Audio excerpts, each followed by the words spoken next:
Alright, so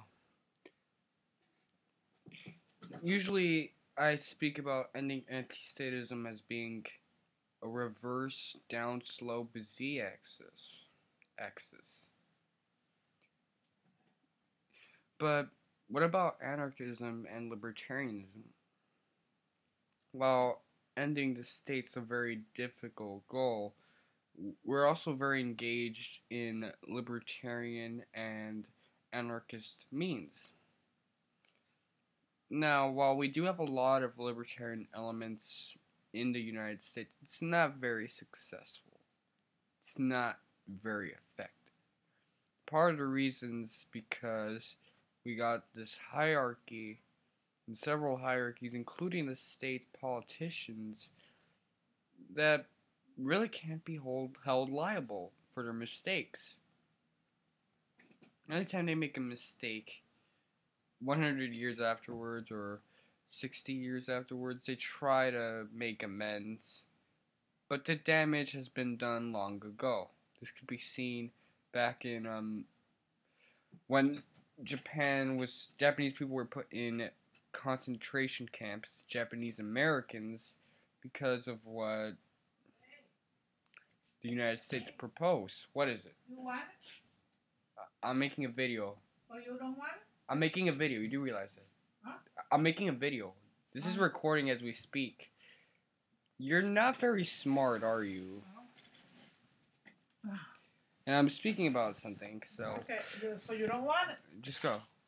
Let's go. Go. Okay. Leave. Okay. Leave. Okay. So furthermore... Where was it going?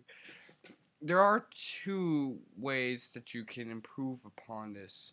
While we do have libertarian aspects and properties right now in the United States, we do need a lot of anarchist ones.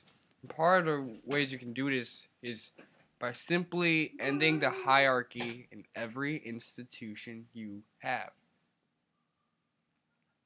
Food industry, if the hierarchy is centered on a capitalist, you can keep the capitalist. Move him away from the hierarchy. Get rid of the authority. Get rid of that authority. Move him away from the authority, I meant. Once you move him away from the authority, there's no authority. Then you're going to get anarchy in that institution. And then you can see that these contractual interactions, these non-forceful, non-aggressive interactions could be seen in the food industry. So you probably won't see any poison or accidental release of cyanide in cereal boxes or anything of that nature, or meat that has a lot of viruses in it, the E. coli shit. Because the hierarchy has been weakened or diminished completely.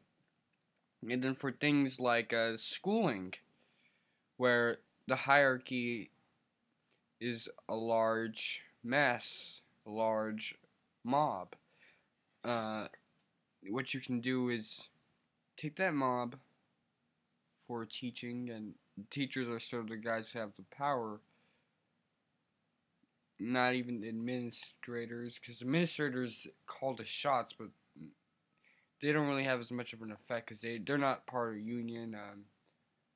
They don't have the inability to get fired. Now, I could be wrong on that. I'm usually wrong about a lot of things. But either way, whether it's the mob of teachers or the mob of administrators, what you gotta do is, even if both, take that. They can still have that some skill, some effect. They can still exist. There could still be teachers and administrators, but you take them, move them away from the authority, and thus the hierarchy ceases to exist. And at this point, from an eventual loss of so much hierarchies, interactions will be less deadly, less ruthless, less state concentrated, and what could happen is that ending the state through ideology would be that much easier and just counter force at the margins.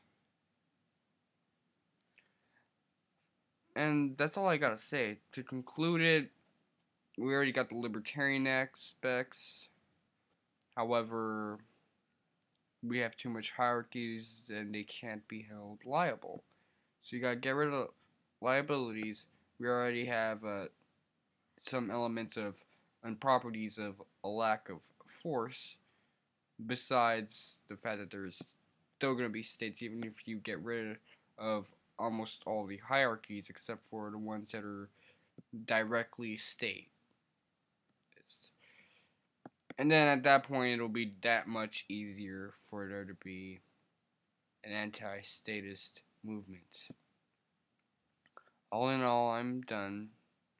I've said all that's needed to be said. And whatever. Fuck you guys.